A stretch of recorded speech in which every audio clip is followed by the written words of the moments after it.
The point is, whether you want to be attracted to Eros or Dionysus or Sophia, you need someone from the outside who can either inspire you towards Eros or Philo or Agape or Ludos.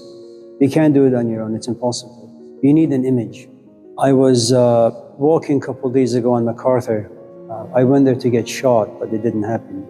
But I was walking there, and all of a sudden I saw this black car pull in. It's one of those cars that have a coffin in it, and in the coffin there's like a corpse.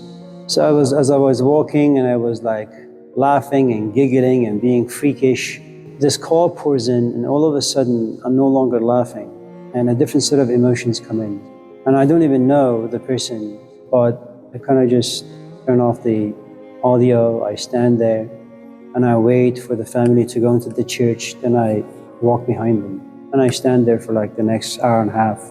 Had I not seen that image, there's a good chance that I would have continued with my freakish life. And then I would probably walk home saying, man, that was like a waste of 2 hours. But because of that experience, because of that image, my entire chemistry, brain chemistry changed, my emotions changed. And I realized that being in the presence of a corpse or death, something happens to you. You begin to be a bit more reflective, a bit more serious. You become more of a black and a white person. Certain things are just bad, certain things are good. Being around death makes you think seriously about your own mortality, about life, about pleasure, about happiness. But not being around death, you continue to be an idiot. So if you, for example, want to be around serious ideas or a serious lifestyle, well, you can't do it on your own. It's really, really, really, really difficult. You need alarm clocks. And maybe you can read the autobiography of Malcolm X or Mahatma Gandhi or Jesus Christ. So if you want your brain chemistry to change the location of physical body. Make sure you're surrounded by the proper images. Shakespeare has a play. There's a man in it whose name is Ferdinand, I think. And he has fallen in love with this woman. Her name is Miranda. She was from Oakland. I read this play last night like 50 times. He was somewhat of a king, immensely powerful, but he wanted to be with this woman. And that's one of the things about love. It turns a king into a slave and turns a slave into a king. And as I'm reading the story, I'm saying, wow, it's great. Maybe I should go out there and find myself a woman I can love. At least, play with a little bit. And just in case I do fall in love, maybe like Fernando, I can just walk away from my marriage and my children, give up my job, give her all of my savings. And that's one of the tragedies of inspiration.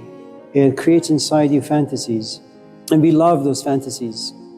Imagine that you begin to love philosophy, and then you go to Barnes and Nobles or Amazon and you buy Plato's Dialogues, 4,000 pages.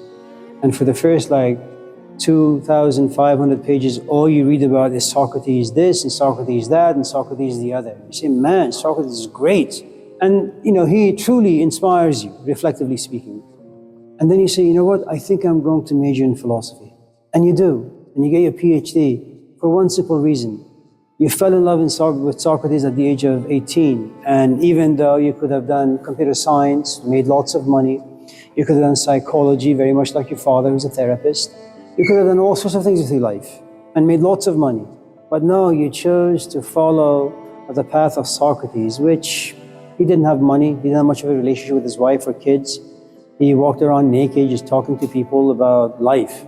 And in the end, what did he get? His ultimate gift that people gave him was death, rejection and death. But nevertheless, despite all that, you're inspired. And for the next 5, 10, 15, 20 years, that inspiration turns into a slave. Every night or every day you go home and you kneel before the dialogues of Plato. And then you get your PhD and you walk to the classroom. And all the while you've assumed that once you're in the classroom, you'll be very much like a Socrates. And then you open your mouth and you realize students are yawning, they're falling asleep. You say, man, I really must suck as an instructor. And you're disgusted by yourself. Why? Inspiration is a moment of perfection. It's very difficult to pass by it indifferently. It captures you and you want more of it. And then you become addicted to it. And you want to embody it. and then you realize it ruins you. The only reason why we talk about justice, why we talk about fairness, why we want to abolish racism and bigotry, is because we've had people like Mahatma Gandhi, we've had people like Socrates, we've had people like Jesus Christ. They are like the top of the food chain for us human beings. We compare ourselves to them. Imagine if everybody was like me and you, mediocre, useless, a complete waste of lives, anything would go. But because you and I have a tendency of comparing ourselves, as they say, soccer players, to Roger Federer, the tennis player, or Magnus Carlsen, or Jesus Christ, or Socrates, the truth is we fall way short. So do they ruin us? Yeah. Do they inspire us? Yes. Are they a double-edged sword? Absolutely.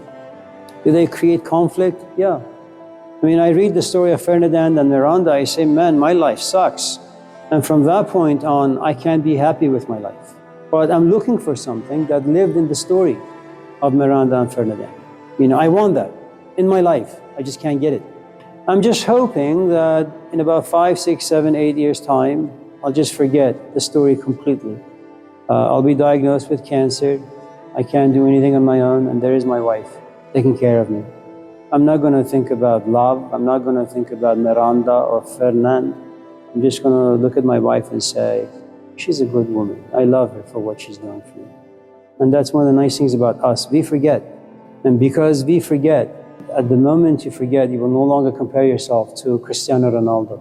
You're just an ordinary, ridiculous soccer player who plays some town in Berkeley.